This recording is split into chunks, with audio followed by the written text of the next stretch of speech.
So we are Carenza and Brandon, and we are help future nomads hit the road in their RV with our RV to Freedom Facebook group. Which some of you guys might be in now, or you're Right. watching this on the RV to Freedom Facebook page. And we're also the creators of the Roadmap to Full-Time RVing course, which helps teach you how to get from your sticks and bricks house onto the road and everything you need to know in between. That's right. And we're going to get into talking about RV membership programs today, but we want to ask you guys a question on how many of you have ever stayed at a Walmart overnight and just thought there's got to be a better place to do an overnight than this. Exactly. Or maybe you want camping options, try to drive down costs. Exactly. Drive down the cost, or even just new experiences. There's some interesting experiences out there that aren't just campgrounds, and they aren't just Walmarts. There's some stuff in between. Hey, Bob. Hey, Scott. We're on a 55-inch TV, he says. Oh, my gosh, head is big enough without being on that. But yeah. Yes. So let's get into RV membership programs. And there are two types of programs that we wanted to go over today. One is overnight or short stays. Yep. And then the other is campground membership programs. So campground membership programs, that would be like Thousand Trails, which you guys may have heard about. It's the most popular one. There's also Coast to Coast, Colorado River Adventures, yep. RPI, which is Resort Parks International. Yep. And if you have a timeshare, you might be familiar with that name because they do timeshares too. And that's a good point because all of these operate sort of like a timeshare. You pay the parks up front for access to the park, and then you have to follow the rules to figure out when you can stay in the park and when you can't. What's nice about them, though, is they can be a great way to drive down your costs when full-timing because you're moving around, and if you're staying at campgrounds, then you're paying a lot of fees. Right. And you can get your costs down a lot with them. They do come with some caveats, though. One is that you've got to put up money up front. Yeah, before you even camp there, you're paying them money. So a lot of people like to say, oh, I love to camp at Thousand Trails because it's free. Well, it's not free. It's prepaid. You've already paid for it. Right. Now, the more you use it, the cheaper your stay is. But if you never use it, you've already paid them. So they're making out better. Hey, Susan. Hey, Angie. We've got people joining us. Yeah. So that is the thing. You are paying up front with it. And then you might have annual dues. Right. Later years, after your first year, you're going to have annual dues. So that's one caveat. So if you get in, you've already prepaid, so you might as well use it. Right. And then two is they do limit where you can go and how long you can stay. And that's just, based on where their parks are. Take Thousand Trails, for instance. It's divided into 5 zones. So here's the Thousand Trails map you can see. And there's 5 zones. There's a kind of a California, Arizona zone. There's a Northwest zone. There's a Midwest. There's Northeast, Southeast. And Southeast is a pretty big zone. But it used to be just 4 zones. But now you've got to pay for 5 zones. So you have to buy into each individual zone. So they're kind of breaking it up so they make more money. Right. But they have 81 parks amongst all those zones. Right. So like there are 5 zones. You pay for one zone. That's $565. But as a full-timer, you're probably moving around the country a lot. Right. You're not sticking to one zone. So then you need to pay, if you want to pay for the others, you got to add on $49 for each zone that you add on. And all those other colors that were on the map, that's what's called the Trails Collection. So if you want to stay at Encore Park, you want to add more options, then you've got to pay another $199 for the Trails Collection. So if you did all of that, that's around $950 added up. And you could start with one zone, and that might be the way to go. If you're going to be somewhere and you can try it out and use it that way. After you pay that fee, there's no nightly fees, but you already prepaid for that camping. So you might as well use it. And then the other thing with it is if you looked at that map, you could see the zones and you could see that there were campgrounds on the West Coast. Sorry, Brandon. I keep taking the map down. I'm like, no, I got to show this again. You can see campgrounds on the West Coast, on the East Coast, some in Texas, and some in like the Heartland, which is Indiana and all that. But none here. Nothing in there. So if you want to go to South Dakota, you don't have a place to stay there if you're looking at Thousand Trails. No offense to South Dakota, but if you want to go to Colorado. Oh, yeah, Colorado. Or Utah. Which, I don't know why I chose South Dakota. Tons of parks there, lots of beautiful scenery. It's definitely on everybody's list. Even Idaho, there's no parks there. So, you can totally use this system, but if you want to maximize, if you're thinking, oh, I'll buy this, then I'll use it 365 days a year, it's not really going to work out like that. So you can't just take that number you pay in, divide it by 365 and say, that's my total. And then the other thing. Yeah, is they do limit the way that it works. It's not like you get to go stay there for a month. The maximum that you can stay is 2 weeks. And if you've stayed at their park for more than 4 nights, you have to leave the whole system for a week before you can get back in. So yeah, you just can't practically do it 365 days a year. You'd have to stay 4 nights or 3 nights or less jumping around. Right. So it's one of those things where it can be a great program.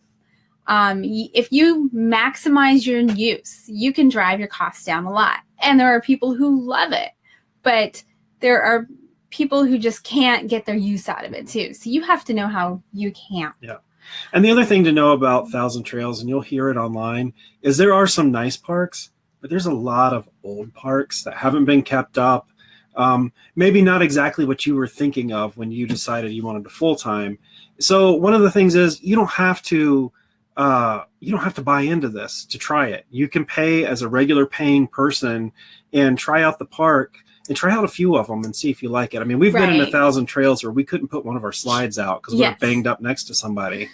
And, when you start looking at this too, the cost of this and the cost of solar power are very similar. So, sometimes people ask us, 1,000 trails or solar, or no, they say, we had somebody ask us specifically, what do you think is 1,000 trails? And we said, save your money and put on solar, because we knew them. We knew where they wanted to go, and putting on solar opened their boondocking doors, and it was the same money, and they're still camping for free.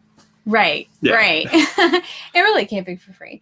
So yeah, those programs can be great. You just have to go in with your eyes wide open. Yeah. You need to learn the ins and outs because it is complicated. It can be complicated to know the system, and they've had different offers over the years. Right. So you have to know what your membership entitles you to. Right. And that being said, there are ways that you can buy an older membership and things like that. So it's, there's a lot of weirdness in 1,000 Trails, but it is an option if you want to full-time travel, if you really do need hookups all the time.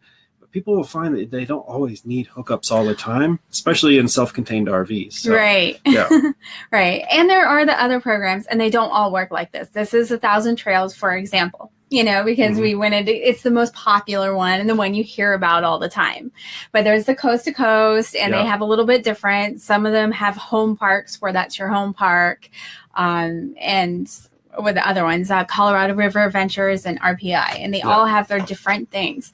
So you have to just really research which ones and which one will work for you, And Jonathan's mentioning here that 1,000 Trails membership, they're raising their costs this week. And we'd love to see that money go back into maintenance and upkeep on these parks. Because the parks we've experienced, we've had some really cool ones in Florida that were nice. They were huge parks, but they were well laid out and they did well. But some in other places we've stayed, we weren't very happy with them. Some of them are very old. Yeah. And they're just, maybe they were nice when they bought into the system years ago, but the money just doesn't seem to be going back into upkeep. So for us personally, we're not 1,000 Trails members. We prefer to boondock and do other things. Yeah, we just haven't found that it fits our style of camping. For us, we prefer boondocking. We prefer going out in where we are now. Yeah. We also prefer flexibility of where we stay, and picking exactly where we want to stay. Because sometimes 1,000 Trails will be just outside of town, where we want to be in town. Or, we cross the country. We camp all through the middle. So we're not going to maximize it in the middle of the country. Exactly. So there's a lot of things you have to weigh. We don't move fast, but sometimes we do have to cross the country. So we might need to move. The zones would be hard for us because either we'd have to buy into the whole thing, or we would have to really stay somewhere for a long time to get use out of the zone. So it doesn't fit our style, but that's the thing. You have to figure out if it fits your style. And we do camp in campgrounds. It's not that we never go to them. And we have stayed in Thousand Trails parks. Yeah. And we still do. Like if we go back to Orlando, there's the Encore Thousand Trails in Orlando. And it's near our friends. It's near our friends, and it's near Disney World. One. So we stay there, but we just pay as a normal person. Or you can do, they have a shorter pass you can get just for that single area if you want to do that. But yeah, for us, it doesn't fit. So we skip it personally. Just make sure you look at it all, because a lot of people think like, oh, if I buy this divided by 365, well, I'm only paying $3 a day. But, that means you got to camp there every single day. And it may not be the places you want to camp. So just check it. Some of the other options we have tonight, we do use because they do fit our style better. Right. Yeah. So let's talk about some of those options, because these are the campground memberships. So you guys remember Thousand Trails, Coast to Coast, RPI, and Colorado River Adventures. Look them up. See if that appeals to you. If you want to stay in campgrounds and you think you can maximize your use, that's kind of the key to that. Maximizing your use will give you the best benefits because you're dividing that price you prepaid up by how many days you stay. Pretty easy. And remember, you can try before you buy. You do not have to be a member to camp at these places. So you can call up like a normal campground, make a reservation, and you can get in there for a few days and do that a few times. Bounce around a few places you want to go and try out a few parks. If the ones in the areas you want to go to fit your style, you're golden. And then you can start looking into how to buy into the system. Yeah. All right. So the other ones are the overnight and short stay membership programs. And this is one of those things where if you're pulling off for a night, or you've got to move from one area of the country to another and you're doing some overnight stops, maybe you don't want to stay at Walmart. I mean, Walmart is perfectly fine and we do it. We totally do Walmart, truck stops, Cabela's, we do all that stuff. Yeah, we do everything. We do a little everything here. But we do that, but sometimes you want to have prettier scenery or a little experience to it, not just, you don't want to just be on the road for days on end, sleeping in Walmart, eating Little Caesars, getting back in the RV and going again. That's my Walmart. Can you tell that Brandon likes to, pizza? We've had pizza delivered in an RV parking lot. In a Walmart parking lot. We did. We had a pizza delivered. Go to the silver RV in the back. That's his travel food. Yeah. So what's your travel food? Do you have a travel day thing? But what's nice about these is you're staying on private property. The first one we can talk about is Boondockers Welcome. So Boondockers Welcome is a system where people put up their own private property for use for you to camp on. So it's personal private property. You're not at a Walmart. You're not at a store. You're at somebody's home or their property, because they might have like a ranch, which is why they can let you stay there. They got a lot of room. And a lot of these hosts are RVers themselves. I mean, that's why they're on there, because they host other people. They know what it's like to be out on the road and need a place to stay. And they may be part-timers where they take off for the summer or whatever, but they know what RV life is like.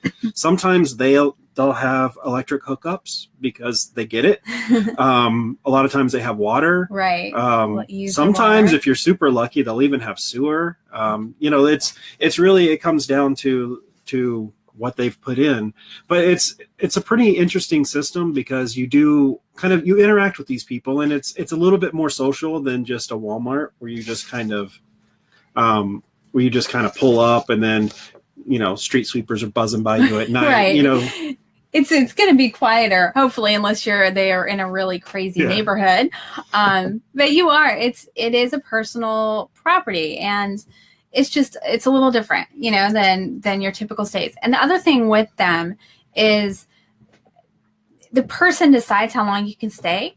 So this is where you get into the shorter stays. I was looking around Vegas, and some of the places there, people stayed for a few days and they actually visited the strip, and went down and gambled a bit, and came back. So they got to stay in Vegas, right in the heart of Vegas, at somebody's house. Yeah. Boondockers Welcome is a cool system because you can some of these people say that you can call them on the same day and request a spot. So if you're in transit, you can look on their website, pick out a site, call the people up. The site we showed, it has water hookups, it has a dump, it has all kinds of stuff. So every site's got something different. Sometimes it's just a little spot in somebody's driveway. We saw one that was an alpaca farm. Yeah. Where you can camp at the alpaca farm. So yeah. They have recently redone their website, and with that, they've added a lot more hosts because they also took their fee down on hosts and things like that. So they've added a lot more hosts, and they have this fully newly redesigned website you can go check out. You basically put profiles on. So you have a profile as a host if you have a place to host. And then you have a profile as a guest. And I saw some tips the other day about, if you're new and you're a new guest or a new host, you want to fill it out and give some information because people, they can approve you or they can say, no, I don't want them to stay there. Yeah. And if they don't know anything about you, they might not approve you. And people, they leave reviews for the host. Right. They leave reviews for the guests. So, right. So if you have no reviews. Yeah, if you have no reviews, then they'll be like, I'm not sure. Yeah. But you can be like, please let me stay. I'm new. I'm going to be super considerate. I understand not to leave trash everywhere. If you write that sort of thing in there, then they're more likely to accept you. And then, if you like the spot, you leave a review. Most of the time, everybody seems to like the spots. It's more or less, the hosts were cool. They came out and did this. Right. Or, because you are staying at somebody's home. Yeah. So you might be talking to them more. Yeah. You have more interaction, and it depends on the people and you. Right. And to give you an idea, this is a subscription-based service, and it's $30 a year. And then you can have access to the listings and to contacting the hosts, things like that. Yeah. And the next one we want to talk about is, just to let you know too, I almost forgot this. There is a link if you want to find this. If you go to rvtofreedom.com/resources, or just go to rvfreedom.com and there's a resources button at the top. Just click there and we have links to these overnight membership programs right on that page. That will get you right there. And Angela had a question. Do most allow pets? I don't know if most do, but I've been looking at a lot of them, and everyone I've looked at said they allowed pets. So I would think most allow pets, but you shouldn't have a problem finding one that does allow pets. Yeah. Yeah. The next one we wanted to talk about was Harvest Hosts, which is our favorite because it fits our style the best. Yeah, it does. It does pretty well. I say that and I'm like thinking, but we aren't wine drinkers. No, we aren't. So that does sound a little funny. Harvest Host? So Harvest Host, you're staying on personal private property, or I'm sorry. You're staying on commercial private property, and there are wineries, farms, and attractions that they have on there. So harvest, that comes from the harvest of your farm or your grapes, the wine and everything. And they're really known for wineries, which made me think about we're not really wine drinkers. But so we've it is stayed kind at of a lot of funny, wineries. but we have. We've stayed at a lot of wineries, and we've stayed at farms on them. We've even stayed at some attractions that you can do. There's museums on there and places like that. Excuse me. My voice is going tonight. So they also keep going. I thought you were showing it right now. They are all about experiences is really kind of their driving factor. They wanted a place to stay, but have a little bit different. So you get to go there. You could stay out on the farm property. You're staying in a field. We stayed in a field next to Brussels sprouts. Yep. Yeah. I almost hit the Brussels sprouts with the RV. Yeah. We've stayed in a field. Actually, if you go to rvtofreedom.com, that picture on the cover is a blueberry farm in Washington State with Mount Hood in the background, the snow-covered mountains. That place was awesome. The way Harvest Host works is you're supposed to buy something from them. So it's not free camping. You're paying a yearly fee. It's $49 a year. So, but when you camp at the place, it's not free camping. Right. It's meant that you go to the host and you patronize their business. So if it's a winery, do a tasting or buy a bottle or buy a gift. If you're not a wine drinker, that's what we usually do. If it's a blueberry farm, pay for a bucket of blueberries and go pick your own or something. But it's nicer, if it's just an overnight, rather than paying a KOA $45, you can just park your RV there for the night. Yeah. Give that money to a winery or a farm. And it's something that you'll use. Exactly. If you're... And it's just a different experience, all those blueberries. too. I ate all those blueberries. Yeah. Even Brandon, She was who eating them off doesn't the tree. Even Brandon doesn't like blueberries, like those blueberries. So it's something that you can, you're using if you like wine. It's great, or maybe not so great because you end up spending all your money at the winery. But it's something that you can use, and you're spending money there and putting it back into local businesses too. And all that being said, that blueberry farm we stayed at, they wouldn't let us pay for anything. Yeah, they would. They gave us like lemon slushies, and they let us go take as many blueberries off the trees as we wanted. And like, we're trying to pay them. And like, no, don't worry about it. We stayed at another winery up in Northern California, where the guy's he's not a full-time RVer. He's an RVer, and in the wintertime, he RVs down in the Southwest. And so he's actually putting in 4 RV pads with electricity. He's not zoned to be an RV park, so he's only doing that for harvest hosts. So you can go there and have a place that you can stay. But a lot of times you're going to be driving into a field behind a building, or somewhere into the back where they have open space. But we like it because at night they close, everybody goes home, and we're left alone. And it's in a quiet field. Yeah. Or maybe the attraction, but it's usually not something where it's really busy around there, whereas Walmart, it's 24 hours, which is what you usually do because you have security, everything going through. There's still people going through and driving through. Yeah. Unless you're in Pella, Iowa. That's the quietest Walmart we've ever been to. Yeah. You want to put that up on screen? Yeah, I'm going to try. Hopefully the sound stays. I was just going to put it side by side. So this is a Harvest Host map. You can preview again online here. This is just the preview of their hosts. Yep. So you can see where they're located to see if there's going to be one around you, even before you sign up. We're going east this year. So let's look. South Carolina. Boom. There's 3. There's a winery. There's a farm. Mm-hmm. And then down here is a museum. And that's right near Savannah. We're going to be there. And once we log in, we can see the information. But that's a museum in Savannah that, you can probably park in their parking lot. Farms, you're most likely going to be out in their field, behind the building or somewhere. And the winery is the same kind of deal. But they have lots of different interesting things. There was a vintage airplane museum you could camp at. We stayed at that Samoa Cookhouse in California. Yeah, in California, we stayed at a cookhouse, which is really cool. So there's a lot of just different things. And what's also kind of cool, we're talking about Harvest Hosts here, is they're going to be on the show next week.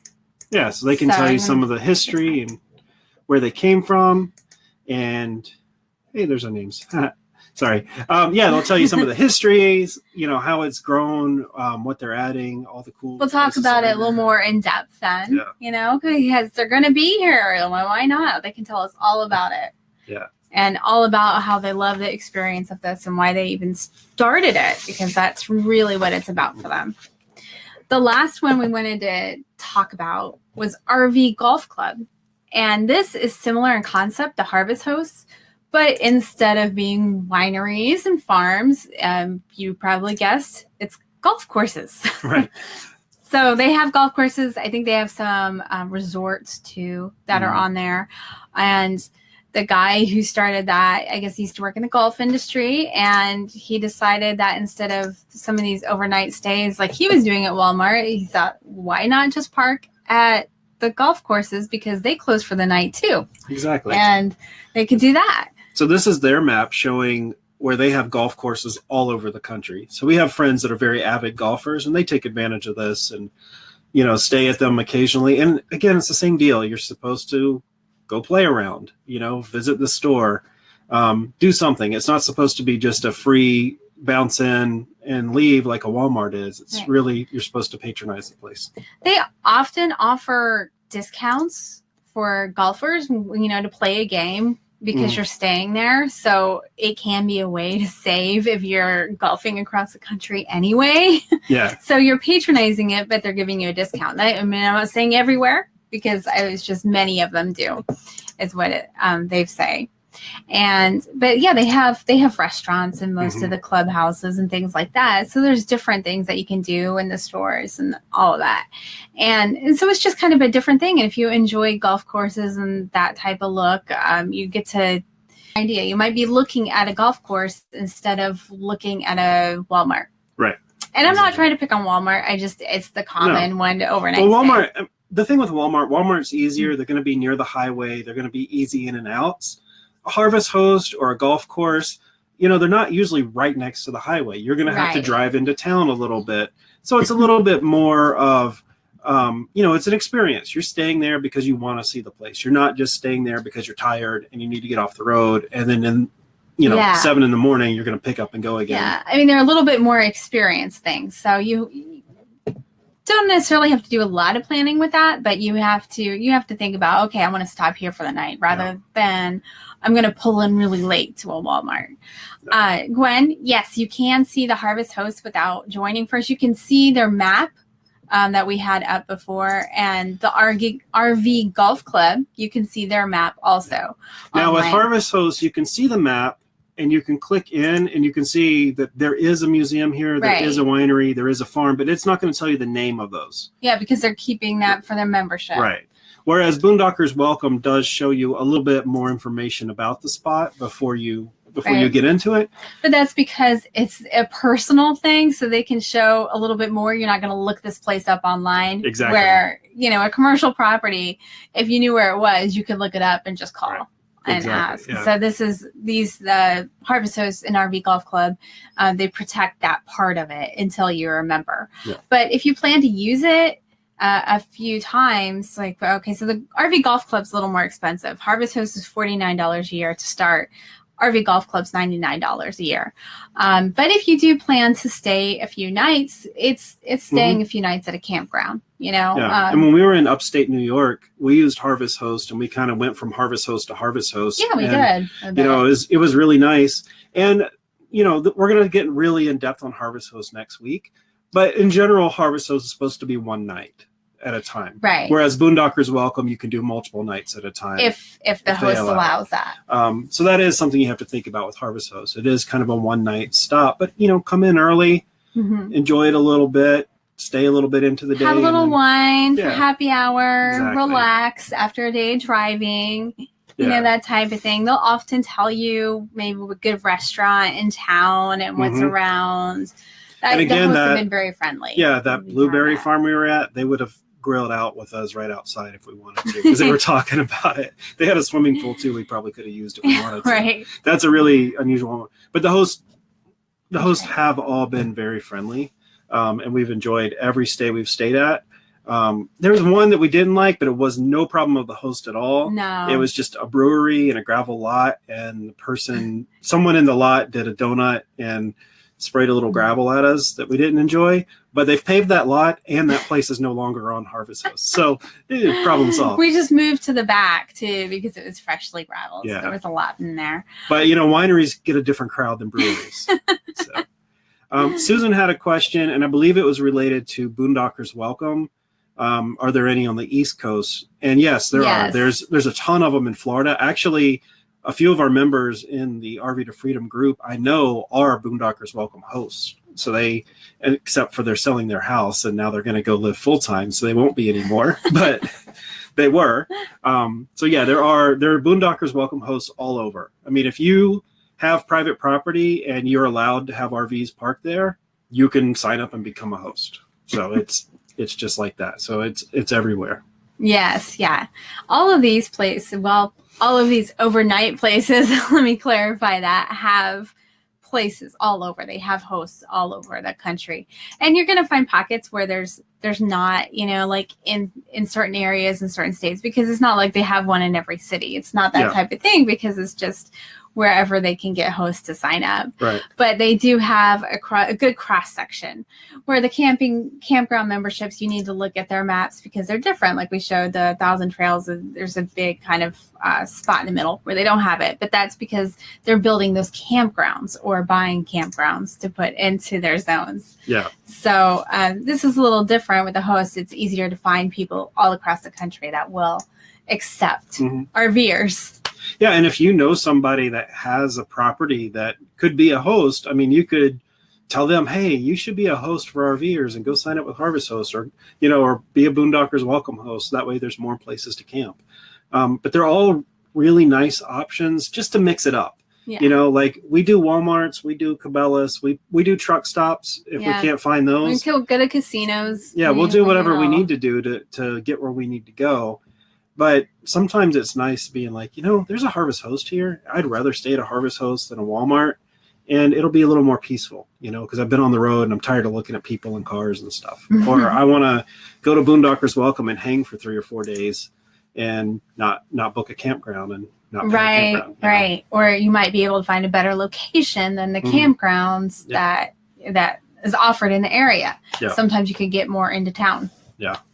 So one of the things to know about the difference between the Boondockers Welcome versus the Harvest Host and RV Golf Club, you're talking about personal property and commercial property here. So like the Harvest Host and the RV Golf Club, 5 or 6 o'clock at night, those places shut down. Everybody goes home and you're left there. There might be some goats or some cows or something nearby, but you're left. It's peaceful. It's quiet. If you're more of an introvert, it's a nicer stay because you're not expected to interact with anybody. You're just chilling, and we like it. After everybody goes home, we'll go outside and walk around the farm, and it's peaceful and we're in the woods or, in a field and there's lightning bugs and all that stuff, ladybugs. And it's nice. There are ladies dancing around the field. Oh, wait, that's not what you're talking about. It must have been a Colorado field you're talking about. But then on the other side, Boondockers Welcome, it is private property. So it is a little bit more social. You're going to be more closely connected to the host, and the host may actually be there the whole time you're there. So, it might be where they want to talk with you more, or they want to have a cookout. They might invite you to dinner. They might invite you in. Or you might invite them to dinner or give them something because it's nice. Also, they're hosting you. You might want to bring them a bottle of wine from your last Harvest Host. Exactly. Yeah. Just take it from there, put it over there, just keep moving. Buy 1 bottle of wine, just keep shuffling it around. So there is a little more personal interaction. So if you're more introverted, those might seem or if you're more extroverted, you might like to do that because you get to meet more people along your trip. The people we know in Florida that are Boondockers Welcome hosts, they're musicians.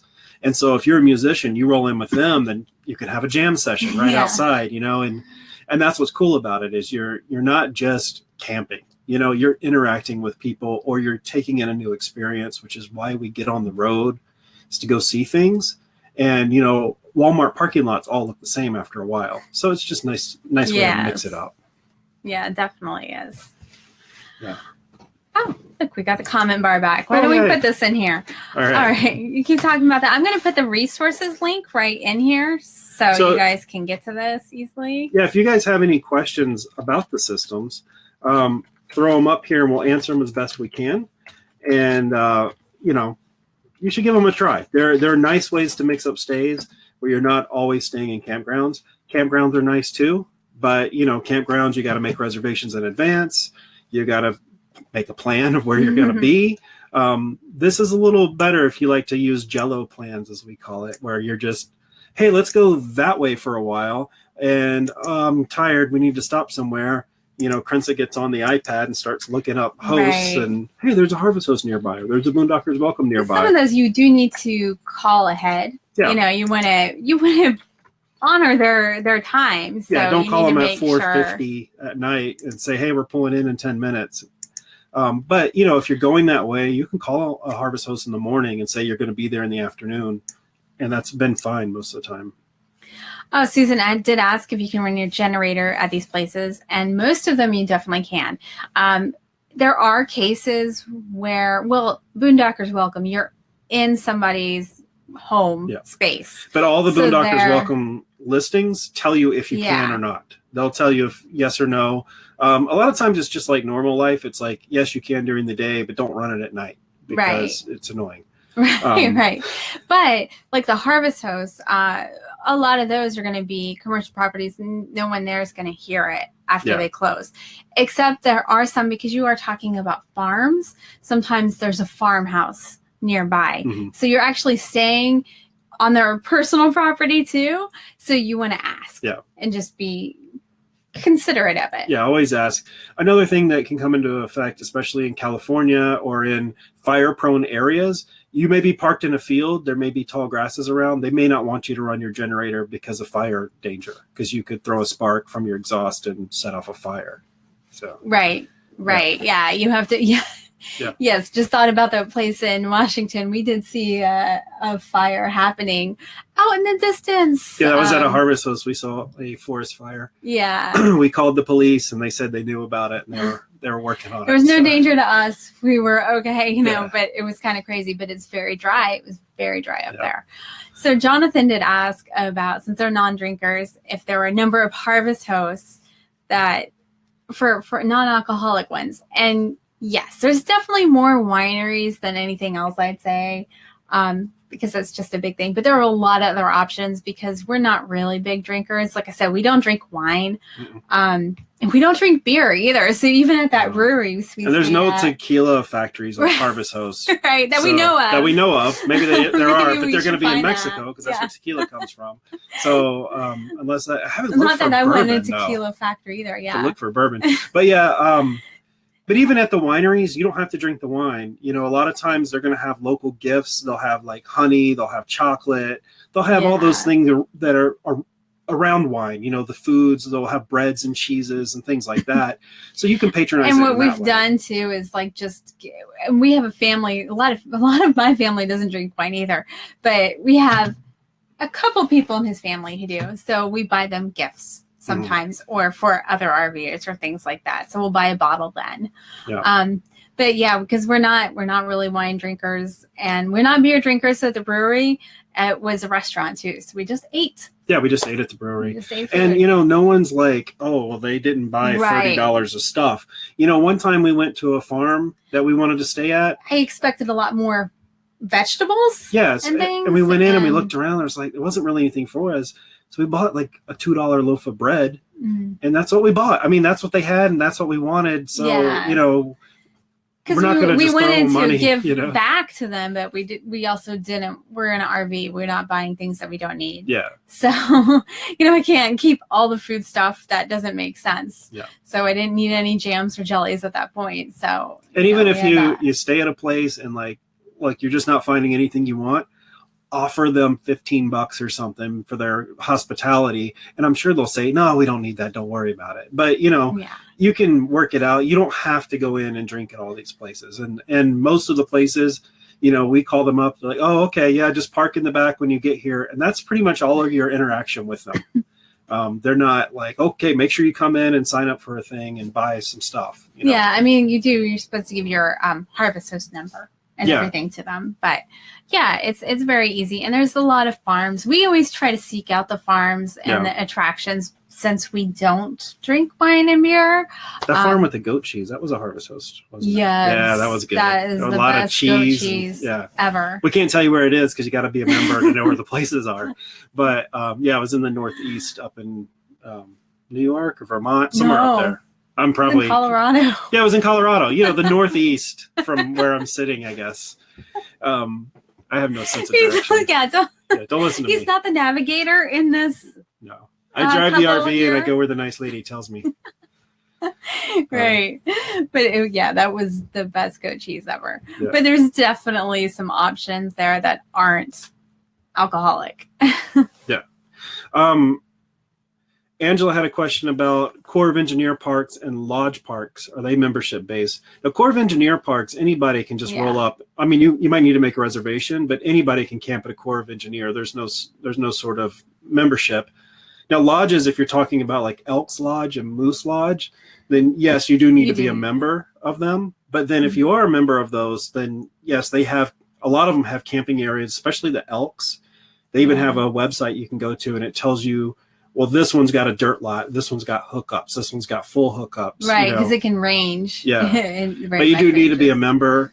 We have heard, though, that they are kind of desperate for members, so they are pretty easily accepting new people. I don't know how to say that the right way. But you do need to have a sponsored. Right. Yeah. But a lot of times you could walk in and say, hey, we want to be a member. And the dude that you talk to might be okay, I'll be your sponsor. Right. And, so, those are also other good options. Have we found? Yeah, Jeff asked about an area where it's more difficult to find an opening, places where you do need to plan ahead. For harvest, for these overnight harvest hosts and things like that, because that's the one we mainly use. Mm-hmm. We don't golf either, so it doesn't really fit us. Although it might be nice to stay there in either of those restaurants. I think we've only had once where it was like we called and they already had someone coming in. And they were like, oh, okay, well, give me a second. And then they're like, okay, just come in. And we were just parking in their big dirt parking lot where all the visitors park anyway. So they just parked us behind them. So we haven't really had. No, we've never really run into an issue with that. Because usually they have a lot of space. I would think it'd be similar to campgrounds. And with the campgrounds, like the campground memberships, I have Florida and probably Florida all year round. But because, everybody camping down there, even in the summer, I think of it more as snowbirds because of being full-timers, but I'm sure everybody wants to be in Orlando all year round. Yeah. So Harvest Host is a great program with a ton of members, but I don't think they're overwhelmed. No. It's not like, only once have we been to a Harvest Host when another RV was there at the same time. Yeah. But it's like, oh, well, someone was here 3 days ago or someone was here 2 days ago because they're spread out all over and people are moving all over. So it's never been really an issue. No, not with that type of stuff. But they are growing and adding stuff. They'll tell you all about it next week. Campground memberships, I would say just the popular places. Florida, the coast of California, and around cities. And even with Boondockers Welcome, you might want to call a little bit ahead on some of that stuff too, because if you're in the middle of a city like Denver, I was almost said Detroit for some reason. Denver, D-town. We had issues kind of going. We ended up needing to stay there longer than we planned, and so we had to hop around a lot between campgrounds, between the state campgrounds and the private ones, and that's where we were at 1,000 Trails where we couldn't put our slide out. And so that those types of places, even with a Boondockers Welcome, I would call as early as unless it's like months and months ahead. Right. But because that stuff is meant to be kind of a quicker option. Yeah. They're not meant to be like plan it out months in advance. So the difference would be like Boondockers Welcome is private property. Those people might be out of town. Right. So they're just not available. Whereas they'll have it turned off. Yeah. If they remember to turn it off, they're saying that they're booked. But Harvest Host is a business, so they're usually going to be open when businesses are open. Right. If you come on Christmas Day or Thanksgiving, you might not be able to get a spot because no one's there. So, hey, Kat, she's fashionably late. Yes. And Chad said he had a great location in El Paso, and it was a dairy. And it was non-alcoholic. Oh, were you talking about that before? Or maybe somebody else was too, because I remember that. Yeah. We have not stayed there, but it sounds incredibly interesting to me. Yeah, especially because, for us, El Paso is a place that we just spend the night and get out. So to have a cool spot at a Harvest Host would be nice. Yeah. Let's see, what else do we got? I didn't see anything else. Yeah. So, if you guys have anything else, let us know. We did want to share with you. You do need an RV to stay at all these places. They're not pretend camping. That is true. Yeah. You need to be self-contained. So you got to have your own bathrooms and toilets and water tanks and all that. In order to get that, you got to buy an RV. And if you don't have an RV yet, we have an RV shopping cheat sheet that you can download, and it'll help you while you're shopping for an RV, because that's what our whole thing's about, is helping you get your butt on the road and get out here, because it's pretty awesome. We keep doing these talks with different RVers and like, what's that one piece of advice you have? And every one of them's like a freaking Nike commercial. They're all like, just do it. Yeah. Just do it. Like, why aren't you doing it already? Right? Yeah. Do it. Just do it. I just dropped a link in the comments, and that goes right to the cheat sheet. So you can sign up and get that if you are in the market for an RV or want to know what to look for when you're looking for an RV. Just go and grab that. Yeah. And then you can get out there and experience some of this stuff. Stay at a winery, stay in a blueberry field, stay and go play some golf. Stay in someone's alpaca farm. Yeah. Stay in someone's driveway and talk to them and learn their story. Yeah. Go check out Coast to Coast. I mean, some of those, and the Encore resorts, some of those Encore resorts are pretty nice. Yeah. And some of the 1,000 trails like on the coast or on the West Coast are really cool. And the Florida one, we like it a lot because it's great location. You know, it's a huge park, which is not exactly our style, but they do it well. They separate it out. Your spaces are decent, you know. Yeah. And they have these sandhill cranes that walk around and make this crazy sound, and they're cool. Oh, yeah. Yeah. And alligators. Yes. And alligators. I like how you say it that way. Yeah. And alligators. So, guys, yeah, I think that's about it for today. But thanks for joining us for our RV membership programs. We appreciate you guys hanging out with spending time with us for almost an hour here. Yeah. These shows are getting long. Yeah. We're going to tighten them up. But we don't mind because we're here for you guys. We like to answer the questions and interact with everyone. Yeah. That's some of the best parts. So that's great. So thanks, guys, for hanging out. We will see you next week when we have the founders, Kim and Don from Harvest Host on. And see you next time. Bye. Same RV channel, same RV time. Still doesn't work. No. All right. We'll figure it out next time. We hope you enjoyed this replay of our Facebook live show. Join our Facebook community to participate in the live shows and learn how to live in an RV. Go to rvtofreedomgroup.com to join the RV to Freedom Facebook group. And to be notified about our next live videos and more, sign up with the link provided below in the video description. We want to help you find your RV to freedom.